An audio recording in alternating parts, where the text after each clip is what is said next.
அம்பேத்கர் எப்படி பயன்படுத்தினாரோ அதே போலதான் எழுச்சி தமிழர் அவர்கள் பயன்படுத்தினார். அப்போ இப்ப ஏன் தமிழ் தேசியத்தை குறித்து பேசுகிறோம்?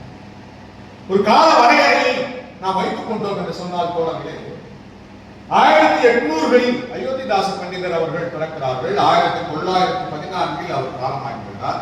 1907 இருந்து 1914 வரை ஏறக்குறைய 7 ஆண்டுகள் ஒரு பைசா தமிழன் என்று ஒரு பத்திரிகை நடத்துகிறார். அந்த பத்திரிகை பேரு ஒரு பைசா தமிழன் என்பது. பிற்காலத்தில் அவர் தமிழன் என்ற ஒரு பத்திரிகை நடத்துகிறார். இந்த பத்திரிகை நடத்துறதுக்கு முன்னால 1882ல அருள் திரு ஜான் என்று சொல்லக்கூடிய ஒரு ஆயரோடு சேர்ந்து திராவிட பாண்டியன் என்ற ஒரு இதழை. திராவிடர் என்ற சொல் 1800களில் பயன்படுத்தப்படுகிறது. தமிழர்கள் என்ற சொல் 1800களில் பயன்படுத்தப்படுகிறது. அப்ப இந்த இரண்டு சொல்லும் அயோத்திதாச பண்டிதர் அவர்களால் பயன்படுத்தப்பட்டது. தோழ வெண்ணிலவன் அவர்கள் சொன்னதை போல இப்ப மக்கள் தொகை கணக்கெடுப்பு எடுக்கிறார்கள்.